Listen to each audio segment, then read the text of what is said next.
DJ Studios, inihahandog sa inyo ang Dula ng Buhay.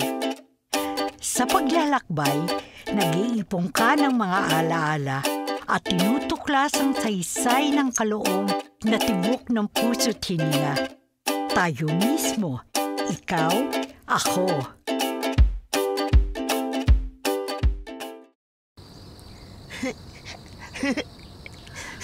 Tony, anak! Huwag ka masyadong malikot. Baka madapa ka. Huwag po kayong mag-alala, Inay. Mag-iingat po ako. Ay, naku. Normal lang sa isang bata tulad niyang malikot at mahilig maglaro. Ay, naku, Delphine.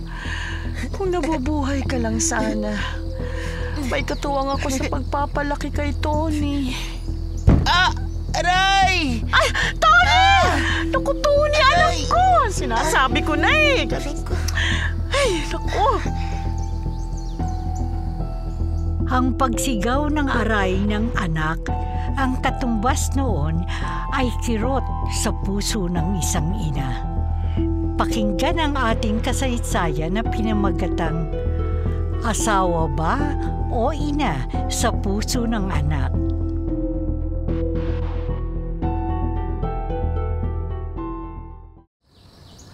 Anak, ano nangyari sa'yo? Ha? Naku, may gasgas ang tuhod mo. Naku, kasi naman eh. Sinabi ko na sa'yo, di ba? Huwag ka nang malikot. O, ayan tuloy. O, ano ha? Ano, masakit ba, anak? Ha? Hindi naman po. Halika nga dito. O, gagamutin natin yung gasgas mo, ha? Para hindi ma-impeksyon. Halika, anak. Ikakargahin na kita. Inay, Tumatang huwag niyo na po akong kargahin. Kaya ko namang maglakad eh. Oh, tingnan niyo. Kahit pa ika-ika, hahawak na lang po ako sa braso niyo. Ikaw naman kasi eh. O, ako ang nasasaktan niyan eh. Inay, O, bakit? totoo po bang may superhero? Hindi ang ordinaryong tao. Eh, hindi tayo nakakalipad tulad ni Superman. Nakakabuhat ng sobrang mabibigat na bagay tulad ni Captain Barbell. Hindi tayo nilalabasan ng sapot sa kamay tulad ni si Spider-Man. Pero pwede ring maging superhero ang isang ordinaryong tao sa ibang paraan nga lang. Talaga po? Paano po maging superhero? Maging mabait kang anak sa magulang mo at maging masunurin sa mga ipinag-uutos sa'yo. Ipaglaban mo at gawin kung ano ang tama. Kapag ginawa mo yon, magiging superhero ka. Inay, pangarap ko pong maging isang superhero. Ipagtatanggol ko po ang lahat ng mga inaapi. Ipagtatanggol ko rin po kayo sa sino mang mang-aapi sa inyo. Sino nga palang idol mong superhero, ha? Kayo po, Inay. Bakit naman ako? Kayo kasi ang pinakamalakas na superhero. At mahal na mahal ko po kayo. Oh, ang sarap naman pakinggan ng sinabi mo, anak. Naku, ikaw talaga po yakap nga ang nanay.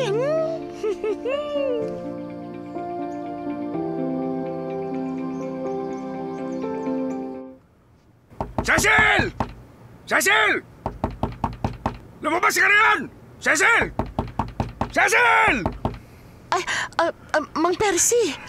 Nandito ako para singilin ka ng upa sa bahay. Ano? Wala ka bang balak magbayad?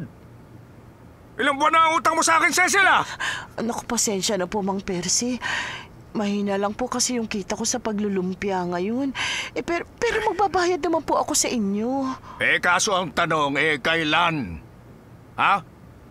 Cecil, 6 na buwan na kitang pinagbigyan at matagal na kitang binalaan na kapag hindi ka nakabayad, maghanap-hanap ka na ng ibang matitirhan mo. Naku, pasensya na po talaga, Mang Percy. Sa susunod na linggo po, magbabayad na po ako. Pangako Sus, po. puro ka pangako, pero ano? Ha? Lahat naman napapako. Kaya po pwede ba, Cecil? Lumayas na lang kayo ng anak mo sa bahay ko para naman mawala na ako ng sakit ng ulo. Pero wala po kaming malilipatan. Hindi ko na problema yon. Basta umalis na kayo sa bahay ko ngayon din. Nakikiusap po ako sa inyo, Mang Percy. Parang awa niyo na bigyan niyo na po ako ng palugit. Tama na! Ang bira! Pinal na ang desisyon ko. umalis na kayo sa bahay ko ngayon din! Mang Percy, parang awa niyo na. Pakiusap naman po. Makay! Tato! Badang! Halina nga kayo rito! Hakutin nyo na palabas sa mga gamit nila! Bilis!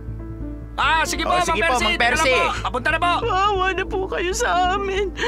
Wala po kami matutuluyan. Mang Percy, parang awa. Wala akong pakialam! Sige, labas nyo lahat ng mga gamit nila! Bilisan ninyo! May lakad pa ako! Pambihira! Sige po, Mang Percy. Ito na po. Huwag niyo hakutin! Huwag niyo hakutin yung mga gamit namin. Parang awa niyo na, Mang Percy. Tama na po. Tama na. Huwag niyo hakutin yan. Amin yan. Huwag niyo hakutin. Parang awa niyo na. Ibaba niyo yan.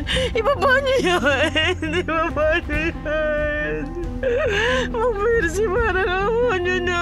Huwag mo nga akong dinadaan sa paiyak-iyak mo kasi hindi ako maaawa sa'yo.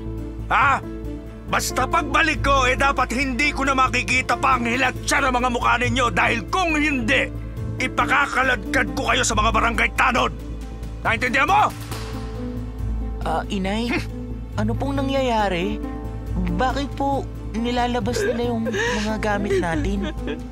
Anak, pinapalayas na kasi tayo ng may-ari ng bahay.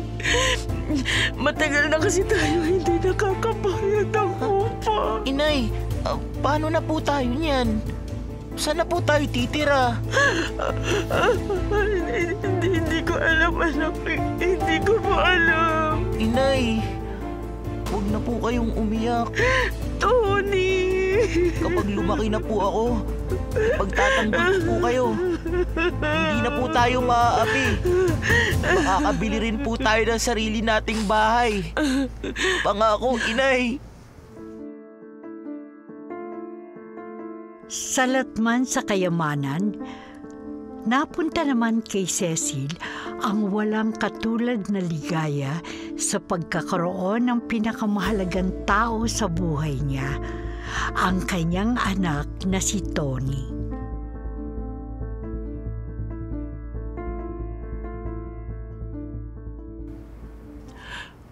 Wala na akong malalapitang tao kundi ikaw, Anton. Bilang ninong ni Tony, alam ko hindi mo kami matitis na sakali matulog. Sige, Cecil. Pwede ko naman kayong patuloyin sa isa sa mga apartment ni Mama. Total, wala naman ang nakatira doon, matagal na. Huwag niyo rin masyadong alalahanin yung upa dahil hindi naman namin kayo sisingilin ng mataas.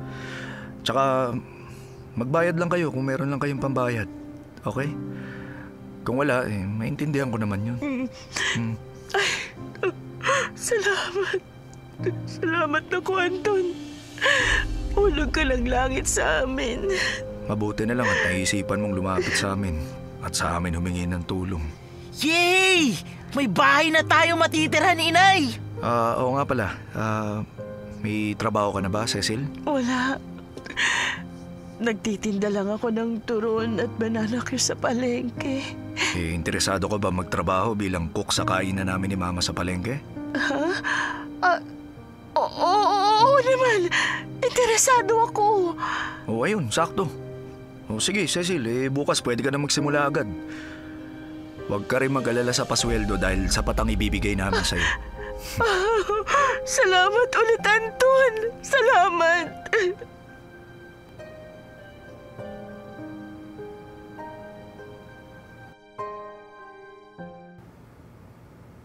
Inay! Nandito na po ako! O ano, Tony? Kamusta naman ang pag-aaral mo, anak? Inay, may maganda po akong balita sa inyo. Ito po, may medal na naman po ako. Ay, teka, sandali. Maghuhugas ako at magpapatayo lang ng kamay, ha? Puro kasi sabon, eh. Ayan, tuyo na. Patingin nga ako ng medal mo, nak. Ito po. Bakit ka rin binigyan ng medal? Nanalo po kasi ako ng first prize sa spelling bee sa school po namin. Oh, talaga? Naku, madadagdagan na naman yung koleksyon mo ng medal at award. Ang galing mo naman, anak. Naku, proud ako sa iyo. Inay, bakit po bigla po kayong nalungkot? Hindi po ba kayo masaya sa nakuha kong award? Masaya ako, anak. Kaso anak, pasensya na pero baka tumigil ka muna sa pag-aaral sa susunod na taon. Kahit na may sinusweldo ako doon sa kainan ni Anthony, hindi talaga sumasapat yun sa mga gastusin natin sa pang-araw-araw. Napupunta kasi sa mga utang natin yung sahod ko. Nanghihinaya nga ako sa'yo kasi matalino ka. Kaso anak, wala akong magawa. Kailangan mo munang tumigil sa pag-aaral sa susunod na taon. Anak, sana maintindihan mo ang nanay, ha? Huwag ka magtatampo sa akin, ha? Hindi po ako nagtatampo, Inay. Naiintindihan ko naman po. Inay, panahon na po siguro para magtrabaho na rin po ako. Gustong-gusto ko po kasi makatulong sa inyo. Alam ko pong nahihirapan na kayo. Kung mahihinto po ako sa pag-aaral, pagkakataon na po para makapagtrabaho ako. Kaso 11 ka pa lang, anak. Batang-bata ka pa. Kahit po siguro, tumulong lang ako sa pagtitinda ng lumpia. Kaya ko po yun, Nay. At saka po, may mga kaklase rin po ako na nagtatrabaho na. Kaya okay lang po yun sa akin. Sige na po, Inay. Payagan niyo na po ako. O sige, papayagan kitang tumulong sa akin. Bukod sa pagiging cook sa kainan, ipagpapatuloy pa rin natin yung paglalako ng turon at banana Q. Total, pagkatapos ng tanghalian, tapos na ang trabaho ko. At ikaw, sasama ka sa akin, ha? Magtutulungan tayong dalawa. Magsisikap tayo, anak, para makaipon tayo ng malaki at makabalik ka sa pag-aaral.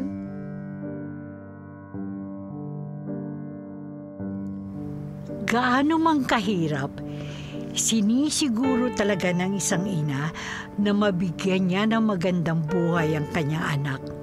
Kaya saludo kami sa iyo, Cecil.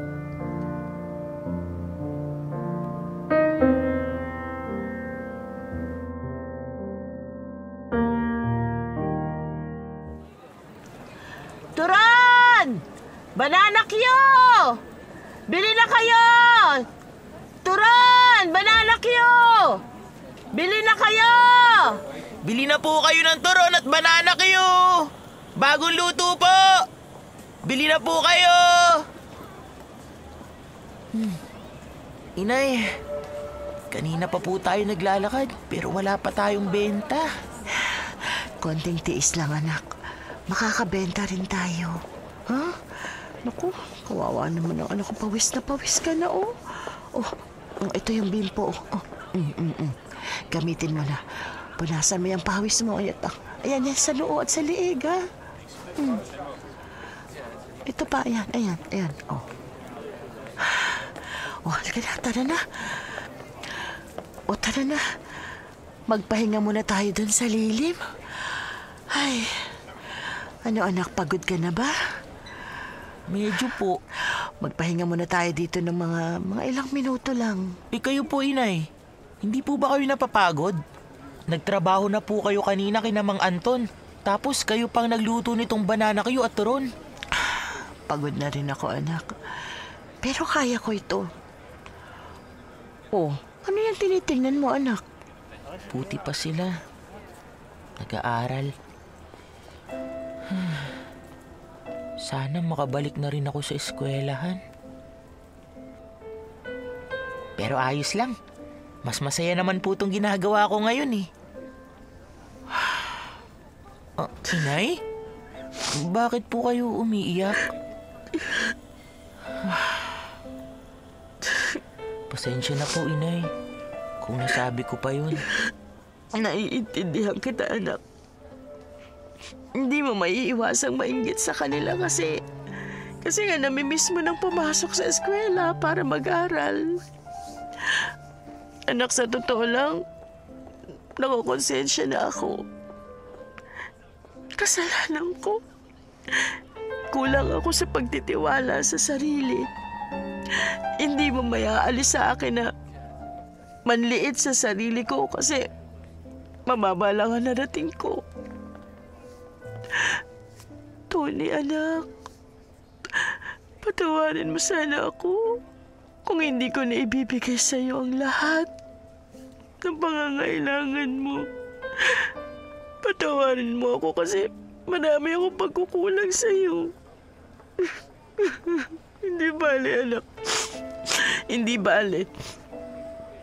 Darating din ang panahon at makakaahon tayo sa hirap.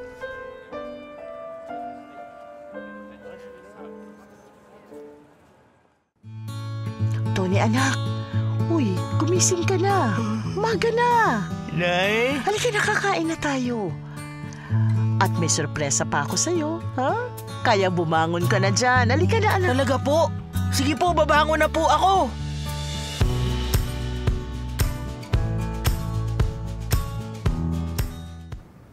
Oh, nandito na tayo sa kusina. Surprise, anak! Wow, may cake! 12 years old ka na. Happy birthday, Tony. Salamat po, Inay! Uy, maliit na braso de Mercedes lang yung nabili ko. 2 lang naman kasi tayong kakain. Wala po sa akin yun, Inay. Ang importante lang naman po sa akin kasama ko po kayo sa araw ng birthday ko. O ano pa hinihintay mo? Sige na, hipan mo na yung kandila. Ay! Happy birthday ulit, anak. O, tara na, kumain na tayo. Ha? Eto, tinan mo, nagluto ako ng spaghetti, ha? Kasi alam kong gustong-gusto mo yan. Yay! Siya nga po pala, Inay. Saan po kayo nakakuha ng pera? Alam mo, anak, galing yung mga pagkain yan sa naipon kong pera mula sa pagtitinda ng turon at banana Q, pati doon sa sinahod ko kina Anton.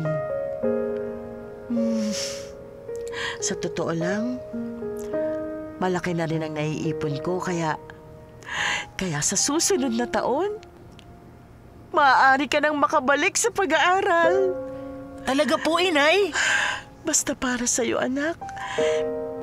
Kaya ako nagsisikap. Mabigyan lang kita ng magandang buhay. Masaya na ako.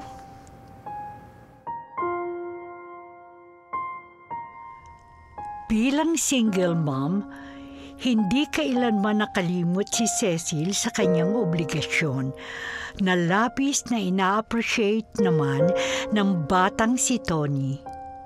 Halos hindi nila namalayan, lumipas ang maraming taon.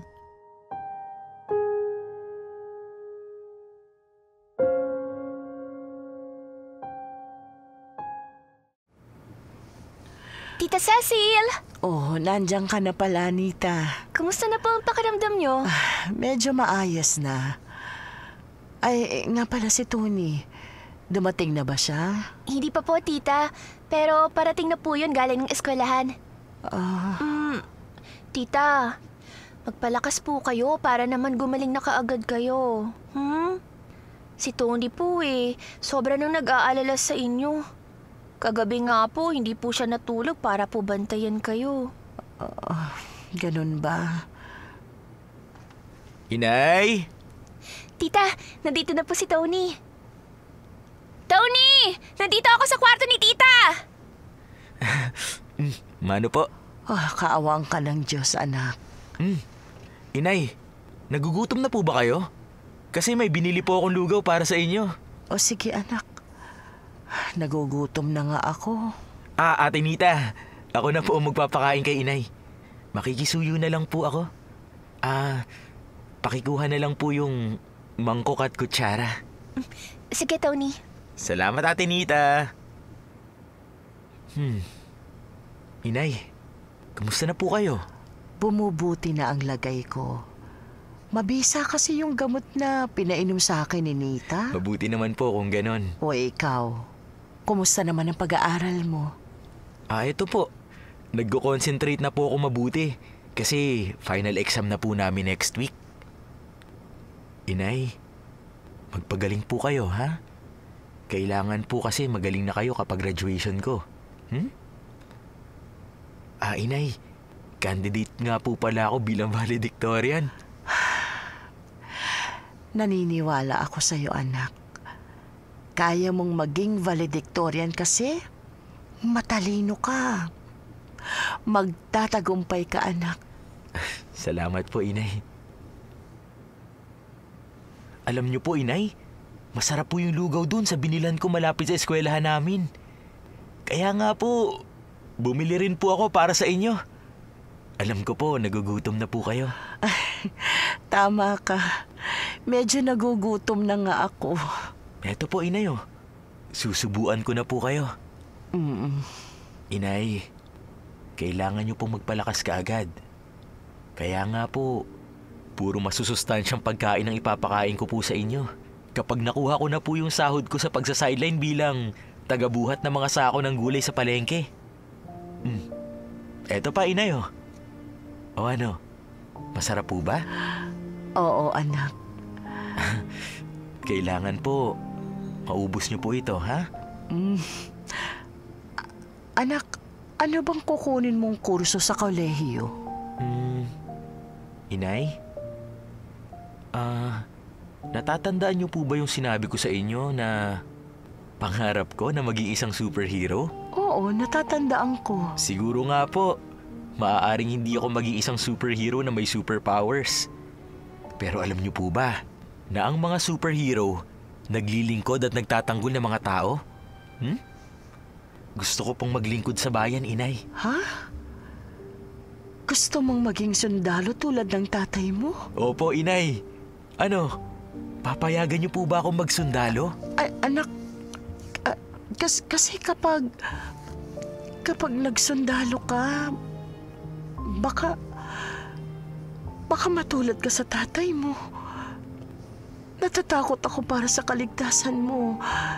Delikado ang magsundalo, anak.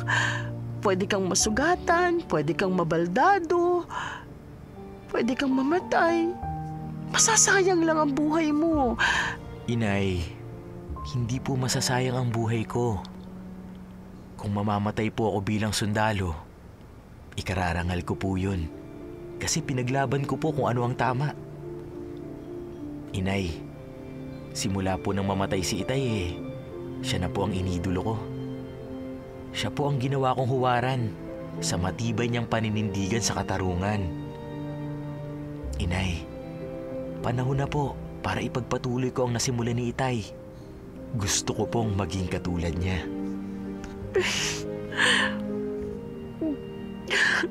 Pero anak, kasi Tony, ikaw lang ang kaisa-isang alaalang naiwan sa akin ng tatay mo. Ikaw lang ang nag-iisa kong kayamanan. Ikaw ang dahilan kaya pilit akong nagpapakatatag dahil sa'yo. Kaya tumayo ako at nilabanan ko ang lahat ng pagsubok na dumating sa atin. Ikaw, Tony. Ikaw ang kaisa-isang dahilan kaya ako nabubuhay. Kapag nawala ka pa sa akin, hindi ko yan matatanggap. Hindi ko kaya, Tony.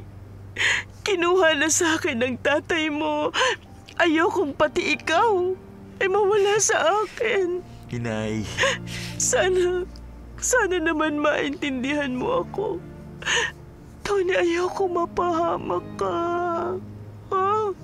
Ayokong makita kang nasa kabaong. Sige po, Inay. Huwag na po kayong umiyak. Mahal na mahal kita, anak. Mahal na mahal kitang nanay. Ako rin po, Inay. Mahal na mahal ko rin po kayo.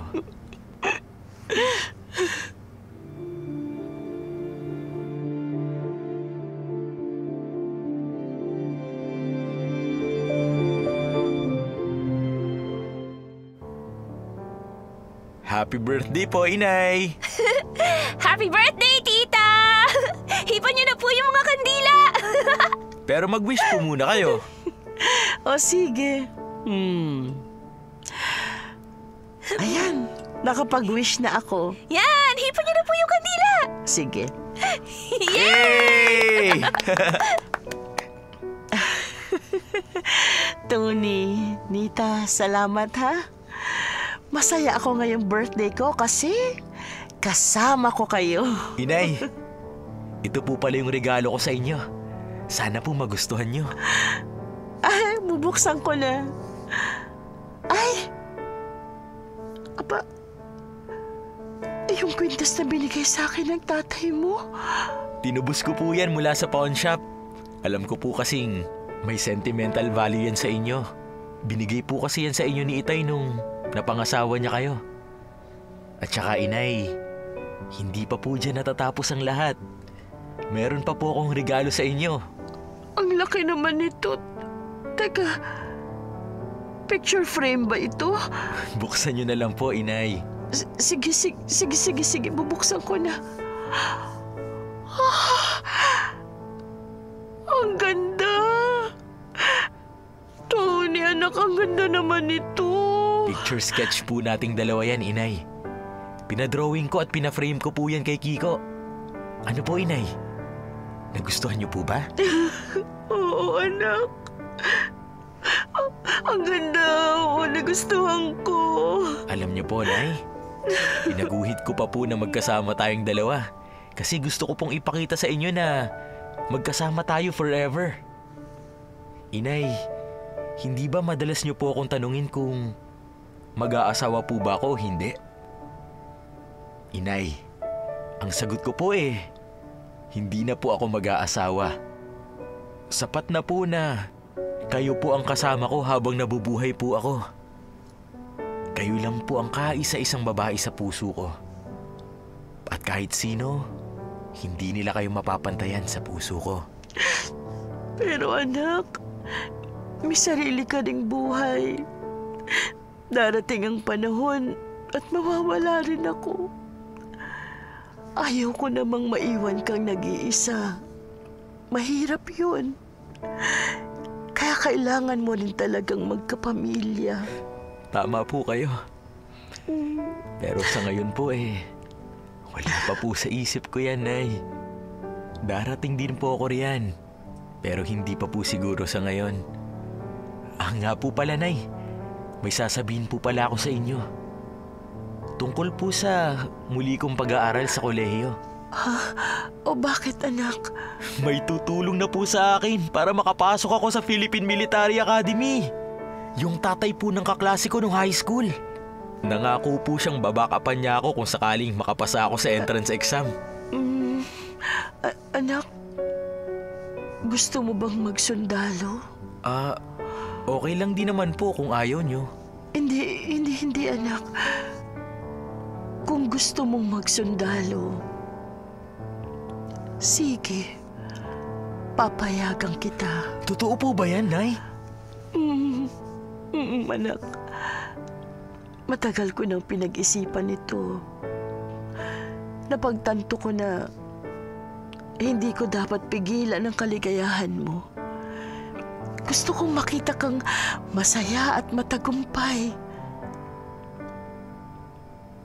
Kaya heto, anak, magsundalo ka man o hindi, buo na ang suporta ko sa iyo. Irerespeto ko ang lahat ng desisyon mo para sa iyong buhay.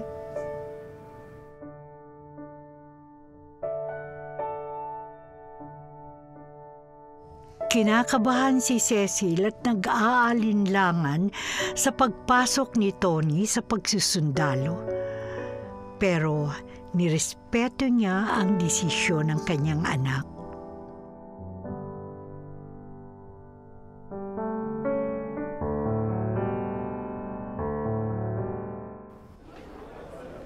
Inay!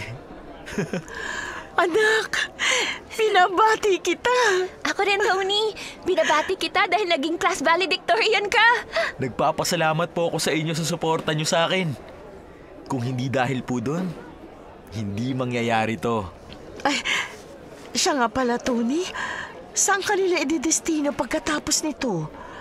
Balak po sana nilang ipadala ako sa Mindanao. Diyos ko po.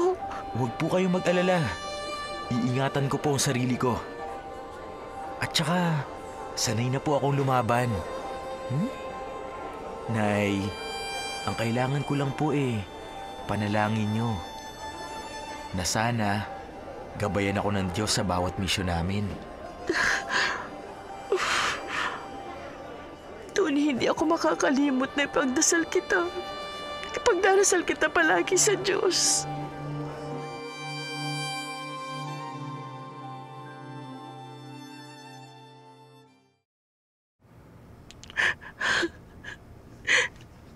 Tita Cecil, umiiyak na naman po kayo. Namimiss ko lang kasi ang anak ko, Nita. Kamusta na kaya siya ngayon?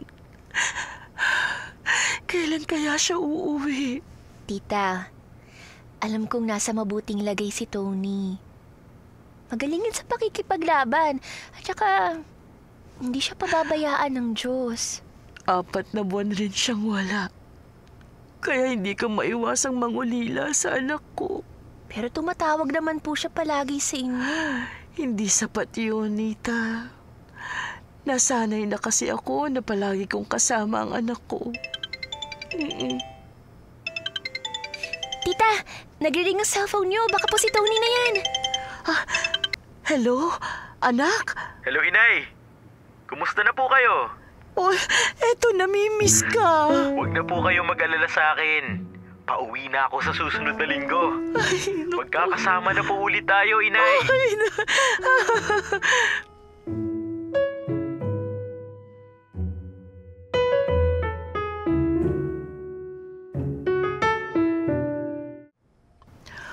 Anong oras kaya darating si Tony? Sabik na akong makasama ang anak ko.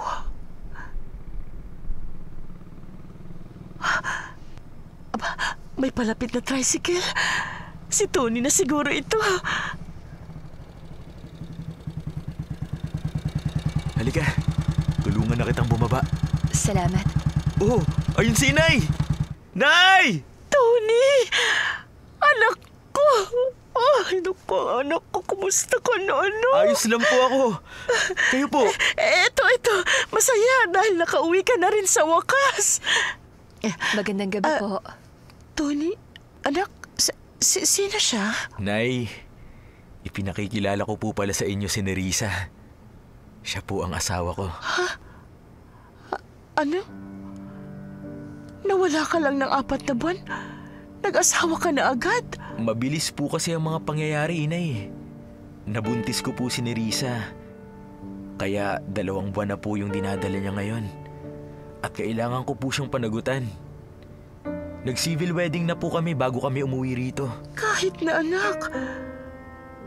Bakit ka naman nagpakasal agad-agad? Pero mahal naman po namin ang isa't isa, Inay. Bakit mo naman ako binigla, anak? Pasensya na po kayo. Huwag po kayong mag-alala, Inay. Magiging mabuti po akong asawa sa anak ninyo. Sige. Pumasok na kayo sa loob. Malayo pang biniyahin nyo. Siguradong pagod ang asawa mo, Tony. Tara, Nerissa. Sumama ka na sa amin sa loob.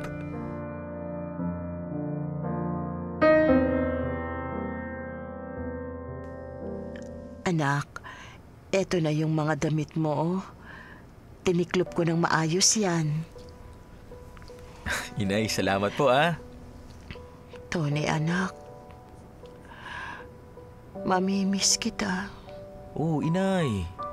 Huwag na po kayong malungkot. Hindi ko maiwasan, anak. Paano ba naman kasi? Madidestino ka na naman sa malayo. Doon pa sa lugar na magulo. Hindi na naman ako makakatulog niyan sa sobrang pag-aalala ko sa'yo. Inay, huwag po kayong mag-alala sa akin. Iingatan ko po ang sarili ko. Basta anak, huwag kang makakalimot na magdasal sa Panginoon, ha? Opo, Inay. Ay, siya nga pala, paano na ang asawa mo? Doon po muna siya titira sa tita niya sa kabilang bayan. Nahihiya rin po kasi siya sa inyo. At saka, nasa kabilang bayan yung planta na pinagtatrabahuhan niya. Teka lang, Inay. Hindi niyo pa po ba tanggap si Nerissa para sa akin? Hindi sa hindi ko siya tanggap. Nabigla lang kasi ako. At saka, hindi ko pa kasi kilala ang asawa mo. Pero hayaan mo, sisikapin ko namang pakisamahan siyang mabuti pagbalik niya ulit dito sa bahay.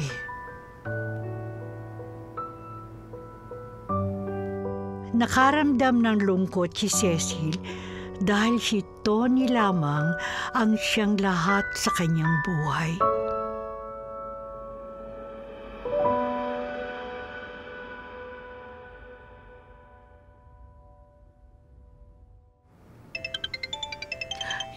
Tony, anak! Ano? Ha? Kumusta ka na? Babalik na po ako, Inay.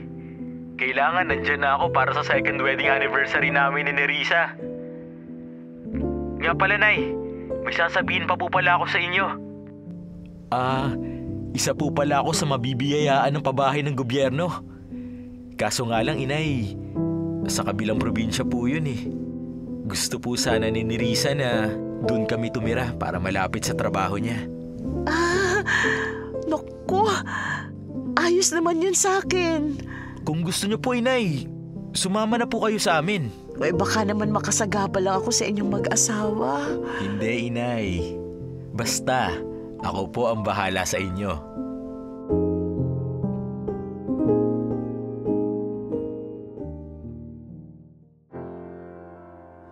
Inay, ito po yung bahay na sinasabi ko po na ibinigay sa amin ng gobyerno.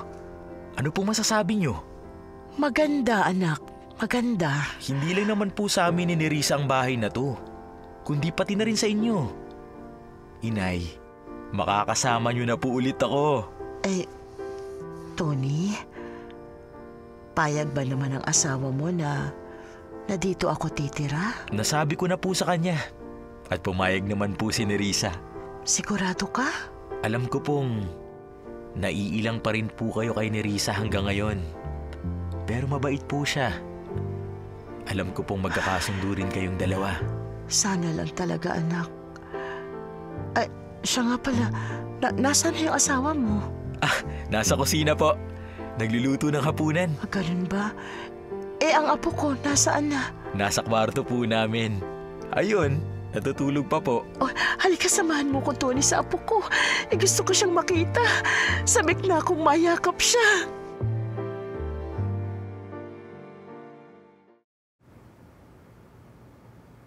Ang gwapo talaga ng apo ko. Naku, anak, kamukhang-kamukha mo, oh. Kanino pa po ba magmamana? At saka syempre, sa lola. Maganda po kayo eh. Naku, nambola ka pa, anak. Pa, ikaw naman, parang kailan lang. Natatandaan ko pa nung una kong masulyapan si Ross sa nursery. Premature pa siya noon. Pero tingnan mo na ngayon. Kahit 4 na buwan pa lang ang anak mo malaking bulas na. May palagay nga po akong matangkad yan si Ross kapag lumaki. Ay, syempre. Magmamana yan sa'yo. Matangkad ka. Ang tatay mo nga 5'8", tapos ikaw 5'9". Malamang ang anak mo baka umabot yan ng 6 feet. Maiba tayo. Si Nerissa, kailan ba siya mapapasok sa airline bilang flight attendant? Ongoing pa rin po ang application niya. Baka naman hindi siya pumasa. Qualified naman po siya. 5'9" ang height niya. Tapos, maganda naman siya, di ba? Pero pwede pa ba siyang mapasok doon? Ang ibig kong sabihin may asawa at anak na siya bago pa siya naging flight attendant. Ewan ko, pero parang ang alam ko kasi, anak, kapag first time applicant, ang kailangan nila dalaga at walang anak. Hindi naman po yata ganun ang patakaran, Inay. Ewan ko po Hindi ko rin po kasi alam ang tungkol dyan eh. Ay, naku. Kung talagang hindi siya para doon, maghanap na siya ng ibang trabaho para naman may katuwang ka. pabalikin mo siya doon sa plantang pinagtrabahuhan niya dati. Total ayos naman ang kita niya roon. Inay, kung sakaling matanggap si Nerissa sino po ang mag-aalaga kay Ross? O sino pa ba? Di ako. Hindi pa naman ako matanda 55 years old pa lang ako, kaya maaalagaan ko pa yung anak mo. Ako ang mag-aalaga kay Ross habang wala kayo. Naku po, inay. Nakakahiya naman po sa inyo. Ay, kalimutan mo yung hiya-hiya na sinasabi mo. Kahit man lang ang pag-aalaga sa apo ko makatulong man lang ako sa inyo. Ito na ang kaligayahan ko, anak. Tony! Inay, naririto na po pala kayo. Kumusta na po pala kayo? Mabuti naman. Siya nga po pala, naihanda ko na po yung magiging kwarto ninyo habang naririto kayo. Pero bago po yan kumain na po muna tayo. Nakahanda na po kasi ang hapunan. Tony? Tara, inay. Nagugutom na po kasi ako. Sige. Umiiyak ang apo ko. Ako na po ang kakarga kay Ross. Ross? Nandito na si Mommy. Tingnan mo yung diaper ni Ross. Han, baka basa na. Hindi pa, Han. Baka gutom. Napadede mo na ba? Oo, Han. Kadedede lang yan ng 6:00. Bakit parang ayaw niyang tumigil sa pag-iyak? Akin na nga yung apo ko. Ako na ang kakarga. Akin na. Tulog na ang apo ko. Uy, inay. Tumigil sa pag-iyak si Ross Ay, nasa paraan kasi yan ng pagkarga. Yung kailangan kasi komportable siya. At ilapit mo ang tenga niya malapit sa dibdib mo. Iparinig mo sa kanya ang tibok ng puso mo. Nakakagaan kasi yun ang pakiramdam sa isang sanggol. Sige po, inay. Sa susunod po. Ganun po pala yun, inay? Oo, ganun yun. Doon kasi nararamdaman ng sanggol sa tibok ng puso mo kung totoo ba ang pagmamahal na binibigay mo sa kanya. Ikaw nga, Tony, nung sanggol ka pa, madalas kitang batulugin sa dibdib ko noon. O ano, Tara, kumain na tayo. Kakain na rin ako habang karga-karga ko itong apo ko.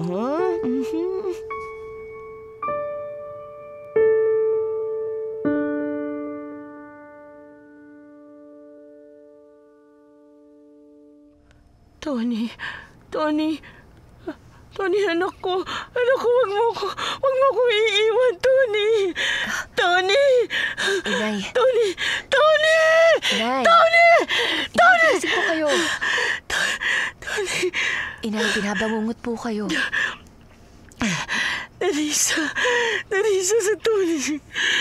Napanaginipan ko ang anak ko. Bakit po? Ano po ba yung napanaginipan ninyo? Napanaginipan ko. Iniwan niya tayo. Tinatawag ko siya pero hindi niya ako nililingon. Nerissa, kinakabahan ako. Diyos ko, huwag naman po sana. Diyos ko po, ang anak ko. Inay, may tumatawag lang po sa cellphone ko. Sandali lang po. Sige. Hello? Sino sila? Oo. Ako nga ang asawa ni Juan Tony Perez. Kasama ko po ang nanay niya. Bakit po kayo napatawag? Ano? Taga saan po kayo? Battalion Commander? Opo.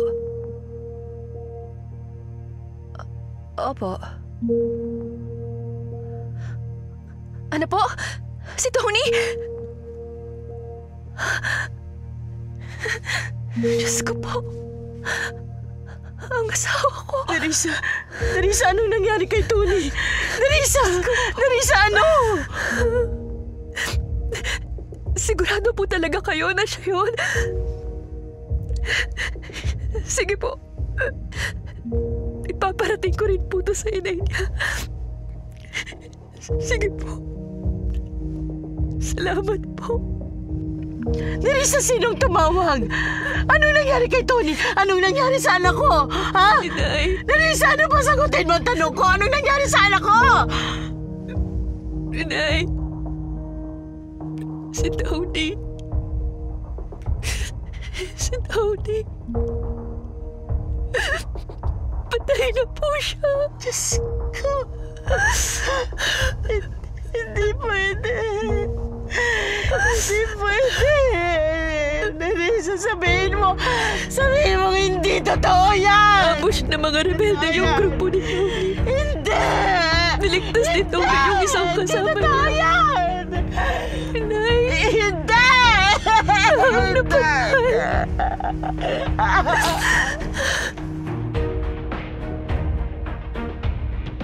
Gumuho ang mundo ni Cecil nang malaman niyang patay na si Tony.